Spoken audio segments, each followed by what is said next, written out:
The mahogany conference table reflected our faces like a dark mirror.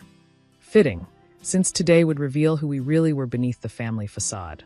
I sat between my brother Marcus and his wife Victoria, watching Mr. Henderson shuffle through Dad's papers with methodical precision.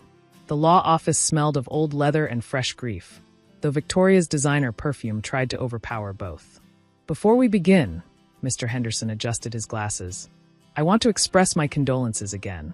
Robert was a good man and a dear friend. Victoria shifted impatiently, her manicured nails tapping against her Kate Spade purse. She'd worn black, but the dress was more cocktail party than funeral appropriate.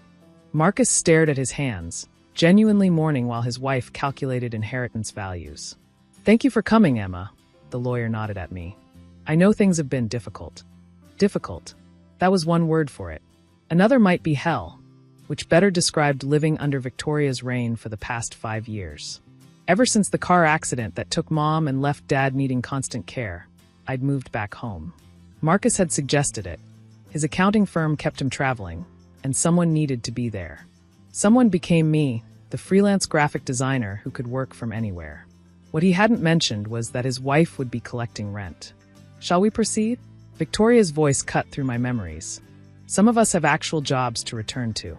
I bit my tongue, a habit I'd perfected over 60 months of her barbs. Actual jobs. As if the 18-hour days caring for Dad while maintaining my client base meant nothing. As if the nights spent in emergency rooms, the medication schedules, the therapy appointments were just hobbies. Mr. Henderson opened the will. Robert Thomas Mitchell, being of sound mind and body. The legal language washed over me. I wasn't here for money. I was here because Dad asked me to come, in one of his final lucid moments. Promise me, Emmy, he'd whispered. Promise you'll be there when Henderson reads it. Everything will make sense. To my son, Marcus Thomas Mitchell, Mr. Henderson continued. I leave my investment portfolio, valued at approximately $200,000, with the hope that he will use it wisely and remember that money is a tool, not a master.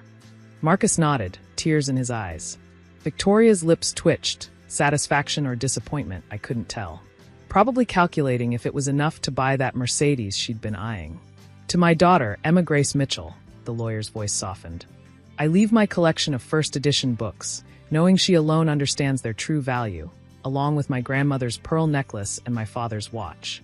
Victoria actually snorted. Books and old jewelry. How generous. Victoria, Marcus warned, but she waved him off. What? We all know Emma's been living rent-free for years. Some of us actually contribute. Rent-free. The words burned like acid. Every month for 5 years, I'd transferred $1,500 to Victoria's account. For household expenses, she'd said. Since you're living here, you need to contribute. We're maintaining the property value for when when the time comes. I'd paid it without question, even when it meant taking on extra projects, working until my eyes burned and my hands cramped. 60 months. $90,000. All while buying Dad's medications, groceries, and anything else we needed because Victoria claimed the household account was strictly for mortgage and maintenance. There is, Mr. Henderson continued, a strange note in his voice, the matter of the house. Victoria straightened like a hunting dog catching a scent. The house, a 4-bedroom colonial in Westchester, worth at least $800,000 in today's market. This was what she'd been waiting for. The house, Mr. Henderson read carefully, will go to the person who has been paying the mortgage for the past 5 years. Victoria's smile could have lit the room. Well, that's straightforward. I've been managing all the household finances, including the mortgage payments. Marcus can confirm dash. Actually, Mr. Henderson interrupted, pulling out a folder. I need to clarify something. Mrs. Mitchell, you've been collecting rent from Emma, correct? The smile faltered. Yes. She's been living there. It's only fair she contribute. $1,500 a month? Yes. Victoria's voice was defensive now. Market rate for a room in that area is even higher. I was being generous, considering she's family.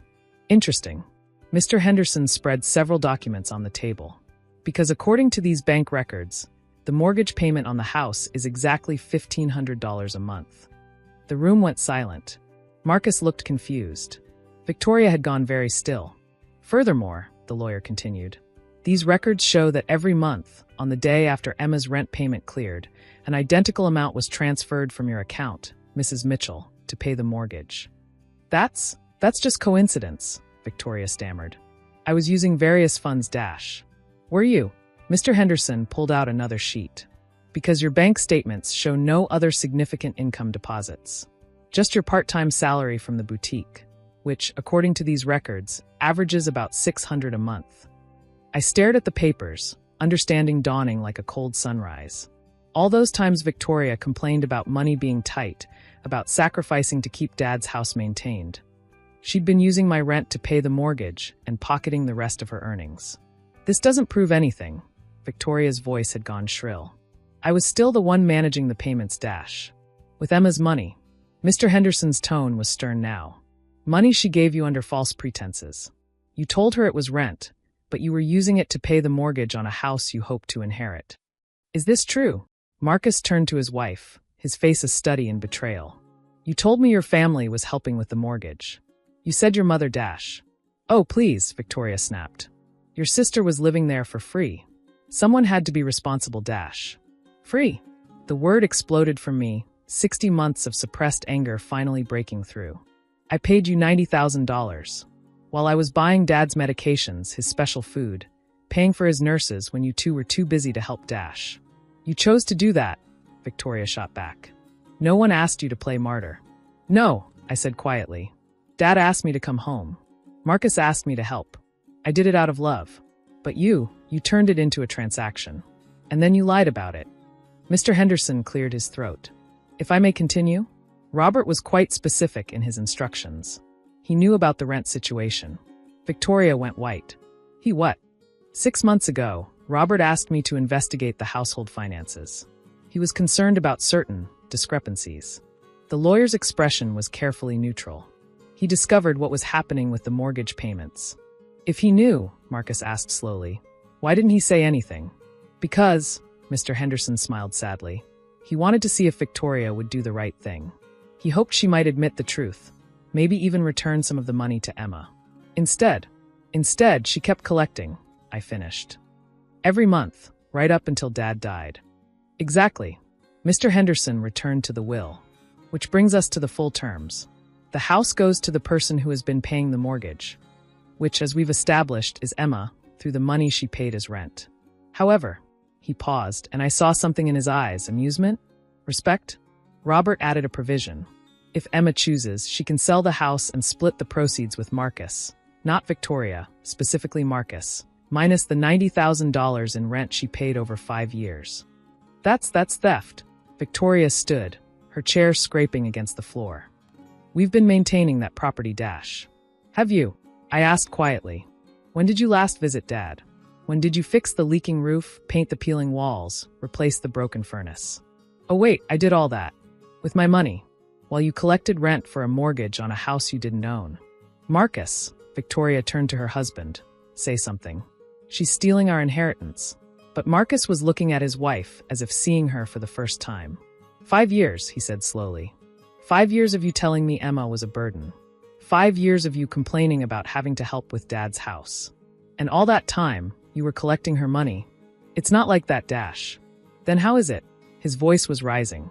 Explain to me how you took $90,000 from my sister while she was caring for our dying father. The marriage wouldn't survive this. I could see it in the way Marcus pulled away when Victoria reached for him, in the disgust that replaced his usual blind adoration. There's one more thing, Mr. Henderson said quietly. Robert left a letter. For Emma. He handed me an envelope, Dad's shaky handwriting spelling out my name. I opened it with trembling fingers. My dearest Emmy, asterisk if you're reading this, then Henderson has revealed the truth about the house. I'm sorry I didn't stop it sooner, but I needed to know who my children really were. Marcus means well but is too easily led. You, my darling girl, have a heart of gold and a spine of steel. Asterisk. Asterisk the books I left you? Check the first edition Hemingway. There's something tucked inside that should help with those student loans you never told me about. A father notices when his daughter skips meals to afford his medications. Asterisk. Asterisk the house is yours, earned through every sacrifice you made. But knowing you, you'll share with Marcus anyway. That's who you are. Just promise me. Don't let anyone make you feel like a burden again. You were never a burden. You were a blessing. Asterisk. Asterisk all my love. Dad asterisk. I was crying before I finished. Through my tears, I saw Victoria trying to read over my shoulder, calculating even now. The Hemingway, Marcus said suddenly. The Old Man and the Sea. Dad always said it was worth a fortune. It's mine, I said firmly, folding the letter. And before you ask, Victoria, no. You don't get to know what's in it. You don't get any more pieces of my father or my life. Mr. Henderson began packing up his papers. I believe that concludes the formal reading. Emma, I'll need you to sign some documents for the house transfer.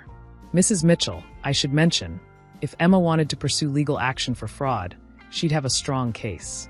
Victoria grabbed her purse, fury radiating from every line of her body. This isn't over. Yes, I said quietly, it is. She stormed out, her heels clicking like gunshots on the marble floor. Marcus lingered, torn between following his wife and staying with me. He started. I swear I didn't know Dash. I believe you. And I did. Marcus had always been too trusting, too willing to believe the best of people. But you should have visited more. You should have asked questions. You should have noticed that your wife was charging me rent for our childhood home while I was caring for our father. He nodded, ashamed. What are you going to do? About the house. I thought about it. The offer to split the proceeds, minus what I'd paid. It would be fair. More than fair. But I'm going to live in it, I decided.